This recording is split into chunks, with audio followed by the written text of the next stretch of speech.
Hola, ¿qué tal con todos? Bienvenidos a mi canal. Mi nombre es Christopher Vizcarra.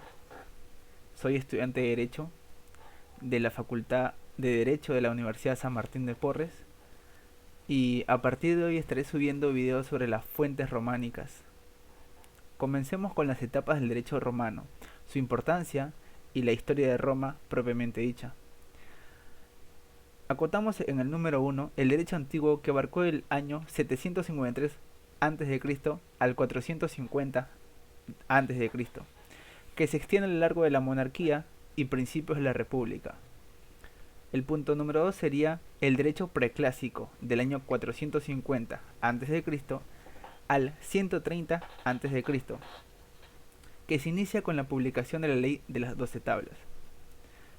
El número 3 sería el derecho clásico del 130 a.C.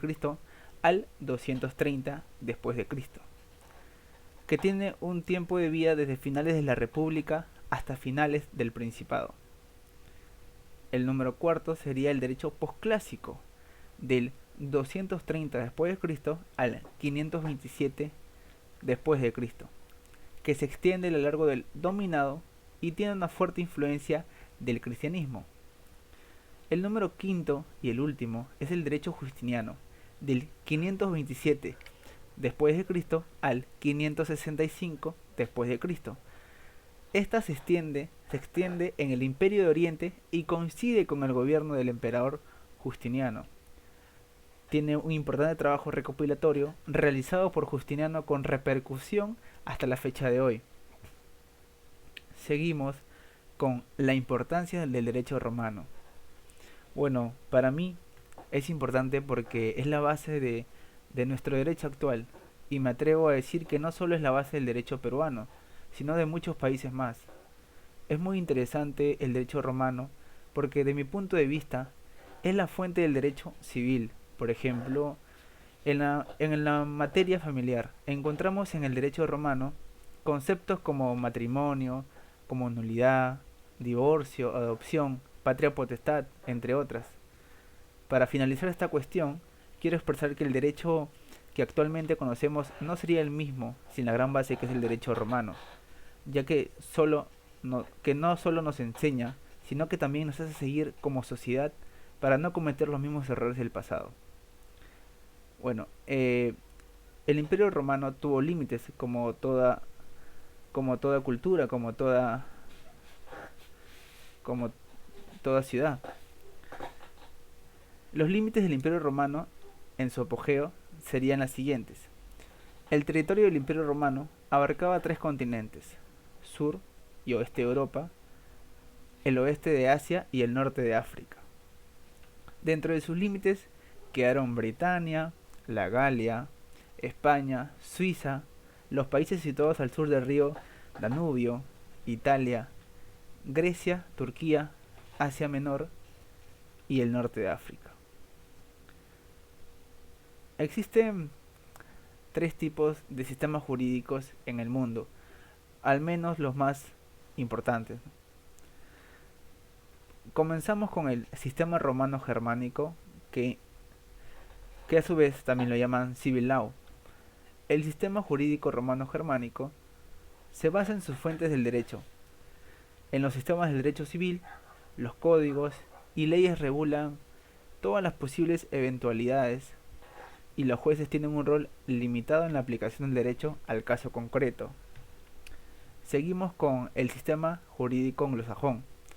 Por el contrario, en los sistemas del common law, que también es llamado de esa manera, la jurisprudencia o precedente judicial, en su traducción literal, se considera como la más importante fuente del derecho, lo que dota a los jueces de un rol muy activo en el desarrollo normativo. El tercer sistema jurídico y el último sería el sistema islámico. Bueno, la ley islámica es una ley canónica denominada Sharia o Vía, cuya base se encuentra en el Corán y en la Sunna, contenida por los hadices. Es, por lo tanto, una ley de carácter divino transmitida expresamente a Muhammad y escrita en el libro sagrado, el Corán. Otras fuentes del derecho son el concepto o consentimiento de la comunidad musulmana y la deducción analógica, aunque esta última no está admitida por ciertas escuelas ni tendencias heterodoxas. ¿Por qué Roma se diferencia de las demás culturas? Roma se diferencia de las demás culturas porque fue uno de los imperios más grandes de la historia en ese momento. También porque el arco romano se convirtió en un aspecto fundacional de la arquitectura occidental. Los acueductos romanos se consideran maravillas de ingeniería. Construyeron magníficas estructuras, como el Coliseo, el Panteón, el Muro de Adriano también. También construyeron un sistema de carreteras altamente sofisticado. El derecho romano sentó las bases del sistema jurídico moderno. La literatura romana tuvo un enorme impacto en la literatura occidental posterior. El calendario moderno más utilizado se basa en el calendario juliano de Roma. Los romanos utilizaron el cuerpo médico en el campo de batalla. Por esa y muchas cuestiones más, Roma se diferencia de otras culturas que también tuvieron su apogeo en cierto momento.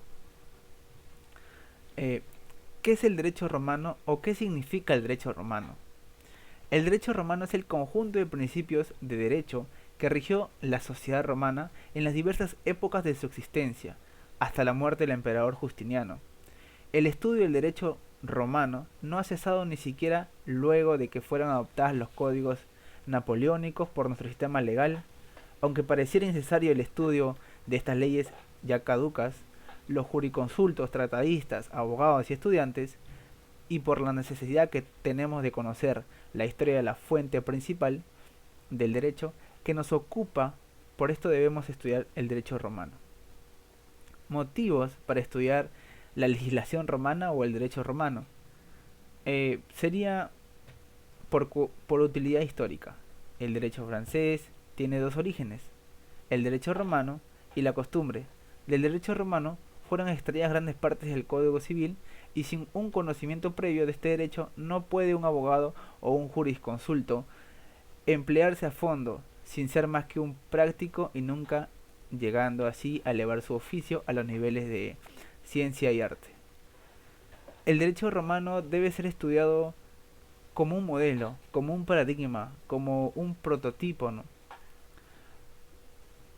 de derecho clásico, serían esta cuestión.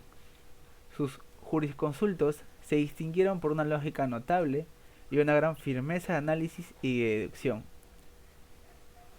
El derecho romano es un poderoso auxiliar para el estudio del derecho que nos ocupa. Este constituye el fondo de la mayoría de las legislaciones de América y Europa. El derecho romano es indispensable para el estudio de la historia y la literatura romana. Los ciudadanos comunes en Roma tenían conocimiento del derecho. Para estudiar la historia romana es necesario o es menester conocer su derecho, pues los textos traducidos son difíciles de comprender, porque se hayan impregnados de la esencia del derecho romano. Así también tenemos el derecho privado, la cual esta se regía a los particulares. Sus normas podían ser modificadas por la voluntad de los individuos a quienes estaban dirigidas y de hecho en sus orígenes este derecho emanaba de las agrupaciones familiares con el objeto de regular únicamente las relaciones entre particulares, las cuales podían ser de carácter familiar o patrimonial. De aquí que se diga que el derecho privado fue la fuente primaria del derecho romano. El derecho privado se clasificaba a su vez en derecho natural, derecho de gentes y derecho civil. El primero se refería a todos aquellos derechos provenientes de la voluntad divina en relación con la naturaleza del hombre. Se integraba por todas las leyes que naturaleza impone a los seres animados, pero que se distingue del instinto que mueve a los animales porque el hombre tiene conciencia y razón. Los romanos contraponían al jus privatium y al jus publicum, aunque parezca intuitivo que el primero obedece a los intereses de los particulares en igualdad de condiciones y el segundo al de la república y su relación con el particular, es importante entender que no tienen las mismas connotaciones que nuestros conceptos actuales. En Roma, solamente las ramas constitucional y administrativa pertenecían enteramente al jus publicum. Por tanto, otras como el derecho penal o procesal fueron englobadas en el derecho privado. Esto era un problema, porque los convenios entre particulares dictaban la norma salvo que alguna ley objetiva dictase lo contrario, y estas leyes fueron apareciendo de manera lenta y paulatina, o sea, de manera progresiva, solo para regular huecos. Una ley para fijar precios máximos en materia de compra-venta, por ejemplo, no fue regulada por el jus publicum, sino hasta la época imperial. Antes de ello, el convenio privado lo estipulaba o lo establecía todo. Partes fundamentales de nuestro derecho público, como la regularización laboral o de tierras, también estaban contenidas en el derecho privado naturalmente. No es de sorprender que conforme las necesidades legales fueron complicando al derecho, la cerrada distinción entre lo público y lo privado fue difuminando sus límites para finalmente dejarla casi obsoleta en nuestros días. A continuación seguiremos con el derecho según Ulpiano. Para Ulpiano, el derecho consistía en 3 reglas o principios básicos: vivir honestamente, no dañar a los demás y dar a cada uno lo suyo, algo que compartimos prácticamente todas las personas que vivimos en sociedad y que, sin embargo, a él le sirvieron de muy poco. Ulpiano, al igual que otros juristas de la época, formó parte de la burocracia imperial, convirtiéndose en asesor del emperador Alejandro Severo. Llegó a ser prefecto del pretorio, algo similar a un ministro de justicia del Imperio Romano. Pero los soldados pretorianos no vieron con buenos ojos que un jurista les liderara y limitara sus beneficios económicos, por lo que se rebelaron contra él y, lamentablemente, fue degollado ante el propio emperador. La definición de justicia y los preceptos jurídicos del Ulpiano siguen hoy en día vigentes en todos los ámbitos del derecho. Siguiendo este video, comentaré y explicaré acerca de la monarquía de Roma, la organización social, la organización política y las distintas clases sociales que había en aquella época. Y también los reyes o los reyes más resaltantes que tuvo la monarquía romana. Comenzaremos por el origen. Primeramente, tuvieron, como toda cultura que fue a llegar a un imperio o a llegar grandes extensiones de tierra en el planeta Tierra, valga la redundancia, tienen siempre historias o inicios, mejor dicho, inicios de cómo formaron su cultura. La primera sería una legendaria y la segunda sería un inicio histórico. Con el inicio o el comienzo legendario, al pueblo de Roma se le denota como un pueblo que formó un gran imperio que buscaba dar a los romanos un origen divino, lo cual se expresa en la leyenda de Eneas y Rómulo y Remo. En el comienzo histórico, sería la tribu itálica de los latinos propiamente dichos, la fundadora de la ciudad de Roma. Roma estuvo gobernada por 7 reyes divididos en 2 dinastías, la latina y la etrusca. Seguimos con la organización política. Primeramente estuvo el rey que tuvo un cargo vitalicio, de carácter electivo, pero no hereditario, salvo durante el periodo etrusco. Era elegido por la Asamblea Curial a propuesta del Senado tomando en consideración sus virtudes para gobernar. Nombraba a los senadores.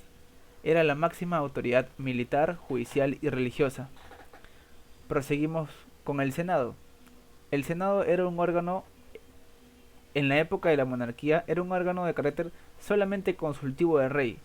Proponían leyes, estaba formado por 300 ancianos elegidos entre los jefes de mayor edad de las familias, o también se les llamaba paterfamilias, más antiguos de Roma. Era de carácter vitalicio. En la asamblea curial, a continuación explicaremos lo que significan las asambleas. La asamblea curial era conformada por el pueblo de Roma, es decir, los ciudadanos, que en ese entonces eran solo los patricios, los cuales eran miembros de las diversas familias. Una asamblea era un conjunto de ciudadanos que se reunía en asambleas, vale la redundancia, denominadas comicios. Estas asambleas se fueron organizando de distinta manera, según cambia la situación política. Por ejemplo, tenemos dos tipos de comicios. Un tipo de comicio es el comicio por curia y el otro por centuria. El comicio por curia es más antiguo, existiendo en tiempos o desde tiempos de la monarquía. Eran los llamados comicios por curias. Todos los ciudadanos se encontraban reunidos entre tribus, cuyos nombres eran tietes, ramnes, luceres, que posiblemente correspondían a sectores del territorio de Roma. Cada tribu se componía de 10 grupos, llamados curias, por lo que todos los ciudadanos quedaban distribuidos en 30 curias. No está muy claro cuáles eran las funciones de estos comicios, pero estaban organizados de modo que aseguraba el predominio de los ciudadanos patricios respecto de los ciudadanos plebeyos. También tenemos los comicios por centurias. También durante la época republicana, aunque la tradición los atribuye a las reformas que introdujo el rey Servio Tulio, apareció otra forma de asamblea de ciudadanos, conocida como comicios por centurias, porque tenía como base la unidad propia del ejército, la centuria. Los integraban los ciudadanos capaces para alistarse en el ejército, es decir, de edad entre 17 y 60 años. Los ciudadanos se agrupaban en la centuria, pero los votos se contaban por centuria. Las centurias de los caballeros y las de las primeras clases, que agrupaban a los ciudadanos ricos, sumando 98 centurias de un total de 193, mientras que las centurias donde se agrupaba la mayoría de los ciudadanos con menos ingresos era de 95, por lo que había un claro predominio de los ciudadanos ricos. A continuación, hablaremos de las clases sociales o de las diferentes clases sociales en Roma. Desde los primeros tiempos aparece la sociedad romana dividida en tres clases: los patricios, los plebeyos y los esclavos. Los patricios eran los representantes de las antiguas familias latinas, sabinas y etruscas, que habían contribuido a la fundación de la ciudad, pero dominando siempre el elemento sabino. Estos eran los únicos ciudadanos de pleno derecho, correspondiéndoles el poder y los honores, la mayor parte de las tierras y el botín que tomaban a los enemigos. En cambio, la plebe romana procedía de las familias latinas obligadas a domiciliarse en Roma por la destrucción de sus ciudades. Durante la conquista del Lacio, en tiempo de los reyes, los plebeyos ocuparon en Roma los montes Palatino, Celio y principalmente el Aventino. Se les concedieron desde el principio los derechos civiles, pero no los políticos, y solo recibían una porción insignificante de las tierras conquistadas. Los esclavos en Roma procedían de los prisioneros, que durante las guerras hacían de los enemigos, y no tenían derecho alguno. Eran como un objeto. Por ejemplo, tú tienes un lápiz y tú puedes hacer lo que tú quieras con ese lápiz. Tal cual eran los derechos de un esclavo en la antigua Roma. No tenían ningún derecho y se podían vender y comprar como una persona quisiera. Además de estas tres clases de personas, existían en Roma los clientes, protegidos por algún ciudadano, padre de familia o pater familias, o por el jefe de estado. Procedían generalmente de los extranjeros domiciliados en Roma y aún de esclavos que recibían de su señor o de sus paterfamilias la libertad. Pero sus derechos eran muy limitados. Por último, los caballeros, que después constituyeron un orden intermedio entre los patricios y plebeyos, y que tanta influencia alcanzaron en los destinos de la República, no tuvieron importancia política en tiempo de los reyes, pues aunque se tomaban indistintamente de los patricios y plebeyos, no tuvieron entonces participación alguna en el gobierno del Estado. A continuación explicaremos los distintos reyes más resaltantes, o como dicen algunos autores, los 7 reyes de la antigua Roma. Pero para explicar cada una de las historias de los reyes, quisiera hacer un hincapié en el origen de Roma, para explicar desde el origen de Roma hasta las actuaciones de los 7 reyes más importantes de la antigua Roma. Comencemos por los orígenes de Roma. Para poblar la ciudad recién creada, Rómulo, acabamos de hablar de ello en la explicación legendaria que tuvo Roma, Rómulo aceptó todo tipo de prófugos, refugiados y desarraigados de las ciudades vecinas, de procedencia latina. La colonia estaba formada íntegramente por varones, pero para construir una ciudad se necesitaban también mujeres. Pusieron entonces sus ojos en las hijas de los sabinos, que habitaban la colina vecina del Quirinal, que era la ciudad donde se ubicaban los romanos. Primeramente, ¿no? Para hacerse con ellas, los latinos organizaron una gran fiesta con carreras de carros y banquetes. Y cuando los sabinos se encontraban vencidos por los vapores del vino, raptaron a sus mujeres. Al regresar a sus casas y descubrir el engaño, los sabinos declararon de inmediato la guerra a los latinos. También hay una pequeña historia que se llama la traición de Tarpeia. Quisiera comentarla para agregarlo en el origen de Roma. La traición de Tarpeia era que Rómulo encomendó la custodia de la ciudad a la joven Tarpeia, pero esta, enamorada en secreto del rey de los sabinos o anhelando una recompensa, prometió al monarca enemigo que le mostraría una vía oculta que conducía al Capitolio, donde estaba la fortaleza latina, a cambio de lo que él llevaba en el brazo izquierdo, en alusión a un brazalete de oro del rey. En efecto, los sabinos alcanzaron la ciudad gracias a las indicaciones de Tarpeia, pero en vez de entregarla a su pulsera, el rey sabino ordenó a sus hombres que aplastaran a la traidora con sus escudos, que llevaban precisamente en el brazo izquierdo. Otra versión de la leyenda cuenta que los romanos descubrieron su traición y que la arrojaron al vacío por un precipicio, que pasó a llamarse la roca Tarpeia, inaugurando así la costumbre de castigar a los traidores a la patria, lanzándolos desde ese punto. Volviendo a la historia anterior del origen de Roma, hubo una intervención de las Sabinas. A continuación la voy a explicar. La ayuda de Tarpeia no evitó que sabinos y latinos se enfrentaran en el campo de batalla. En un momento del combate, en una célebre escena, múltiples veces representada en el arte, las sabinas interpusieron entre los contendientes, abrazándose al cuello de sus maridos y familiares, para suplicarles que detuvieran la pelea, pues si vencían los sabinos, ellas perderían a sus maridos, y si vencían los latinos tendrían que llorar la muerte de padres y hermanos. De modo que los contrincantes dispusieron las armas y firmaron la paz.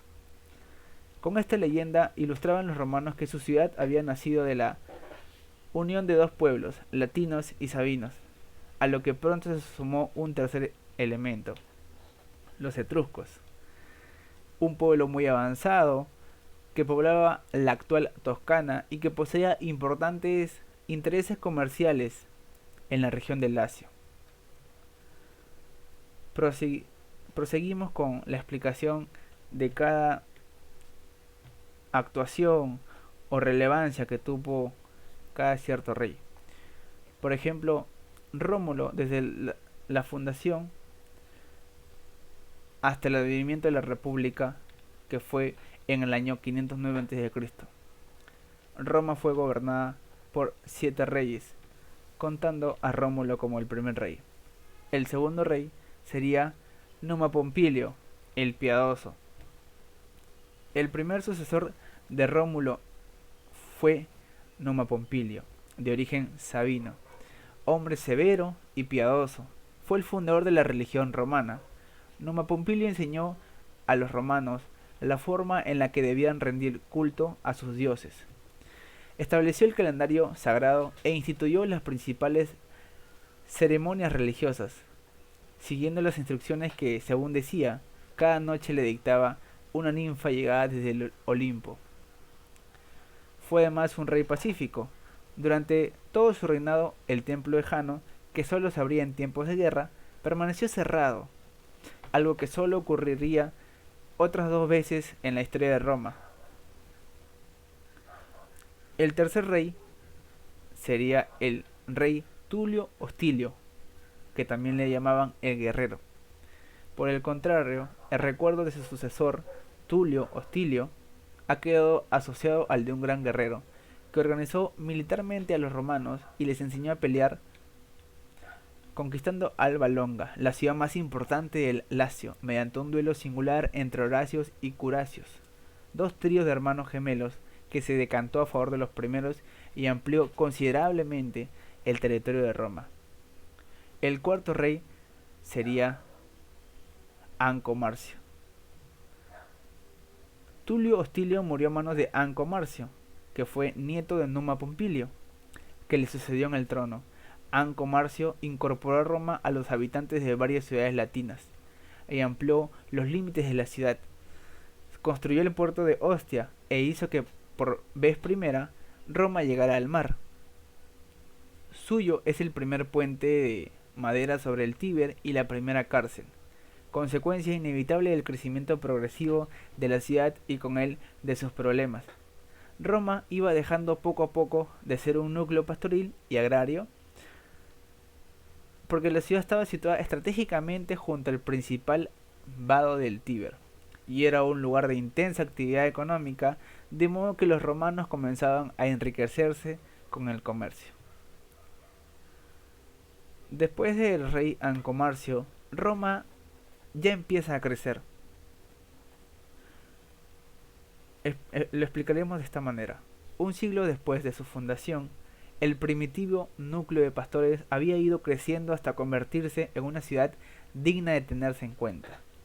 A los 4 primeros reyes originarios de Roma le sucedieron 3 monarcas etruscos, de la pureza familia de los Tarquinios.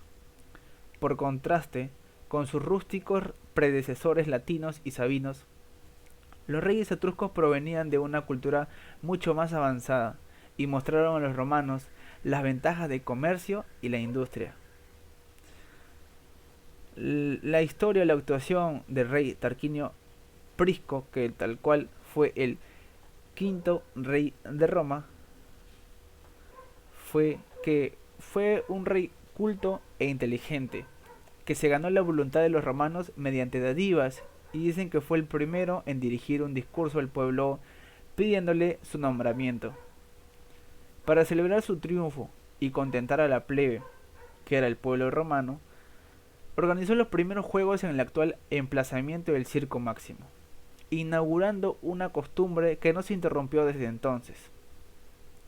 Con el fin de reforzar su autoridad, se hizo construir un palacio en el que se mostraba ante nobles y plebeyos rodeado de un faustoso ceremonial. Tarquinio Prisco convirtió Roma en una auténtica ciudad, con calles bien trazadas y barrios delimitados, cuyos desechos se arrojaban al Tíber a través de la cloaca máxima. En resumen, Tarquinio Prisco fue el primer organizador, o mejor dicho, planificador urbanístico que tuvo Roma. Continuamos con el 6º rey, que fue Servio Tulio, que fue de origen humilde, pues había nacido de una esclava. Sin embargo, se educó en el palacio de Tarquinio el Viejo y acabó casándose con su hija. Fue un rey querido y respetado, que llevó a cabo importantes obras en la ciudad. Cuando más tarde los romanos llegaron a aborrecer la memoria de los reyes, guardaron siempre recuerdo de Servio Tulio como un rey bienhechor. Él construyó la primera muralla de Roma, llamada por ellos Muralla Serviana, de la cual asoman todavía aquí y allá abundantes vestigios o indicios, y reorganizó completamente el ordenamiento político de la ciudad, agrupando a sus ciudadanos no por su domicilio, sino en función de su riqueza, algo así como en la antigua Grecia, que hubo una época que también hubo un rey, o mejor dicho, un monarca, que separaba o discernía a las agrupaciones sociales de esa manera, la cual lo llamaron timocracia. Algo así parecido fue Servio Tulio en Roma. De este modo, impulsó la industria y el comercio, al abrir la carrera política a todos aquellos que, aun siendo de orígenes humildes, hubieran conseguido enriquecerse por sus propios méritos. Y como punto de partida de la monarquía romana, la cual el último rey, llamado Tarquinio el Soberbio, encarnó como ningún otra la figura del tirano oriental que tanto acabarían odiando los romanos. Después de haber alcanzado el poder asesinando a su suegro, que fue Servio Tulio, Tarquinio fue el primer monarca que se rodeó de una guardia personal para protegerse, que más adelante le llamarán la Guardia Pretoriana. Ansioso de gloria, llevó a cabo importantes campañas militares en territorio etrusco y también realizó obras de gran envergadura en la ciudad, entre las que destaca la construcción del majestuoso templo de Júpiter, en la cima del Capitolio, que sería durante siglos el más importante de Roma. A él se le deben también el servicio personal obligatorio en la milicia y el reparto gratuito de trigo a la población, llamado anona. Pero sus victorias y sus construcciones no disimulaban su crueldad. Cansado de su despiadada arbitrariedad, el pueblo buscaba el modo de desembarazarse de su tiranía, porque eso es lo que fue, llegó a ser de un rey a un tirano. El desencadenante de su caída fue la muerte de la joven Lucrecia. Esta honesta esposa había sido forzada por un hijo de Tarquinio y tras confesar su desgracia a su padre y su marido, se suicidó delante de ellos atravesándose el corazón. La ciudadanía, encolerizada al enterarse del suceso, decidió expulsar al rey y a toda su familia. Eso es lo que hubo, como que actualmente se llama el destierro o la exiliación en aquella época. Eso es lo que hicieron con este rey por las actuaciones negativas que llegó a hacer en esa época. Corría el año 509 a.C. y comenzaba ya la República Romana, que gobernaría la ciudad durante 5 siglos. A continuación presentaré un resumen de la monarquía y una conclusión. 7 reyes habían gobernado Roma durante 250 años. Los 4 primeros, incluido Rómulo, que fueron pastores y agricultores de origen latino, y Sabino, los 3 últimos de origen etrusco. Y se puede decir que su reinado fue positivo para Roma, que creció y desarrolló como ciudad, alcanzando el predominio sobre el resto de los pueblos del Asia. Pero Tarquinio el Soberbio dejó un recuerdo tan odioso en la memoria de los romanos que estos regeneraron para siempre la monarquía. Y no era concebible entre los políticos de la ciudad peor traición que la de querer convertirse en rey. O sea, los políticos, después de la experiencia de la monarquía romana, no quisieron que ningún ciudadano romano sea llamado rey. Por eso, en la época o en la etapa de la república, el Senado ya no era de carácter consultivo, sino que el Senado era el ente o la institución más fuerte, políticamente hablando, en la sociedad romana. Aunque hubo emperadores que superaron con creces las maldades de Tarquinio en el ejercicio de su poder, en el resto de su larga historia los reyes jamás volverían a Roma. Y analizando lo acontecido,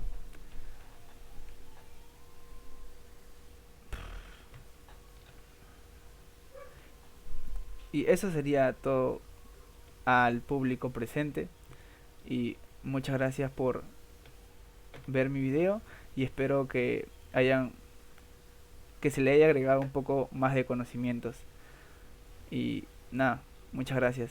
Muchas gracias. Saludos al profesor Jorge Abel Cabrejo Mejía, que este video y esta explicación de la monarquía romana y de la importancia del derecho romano se va dedicado al doctor. Buenas noches.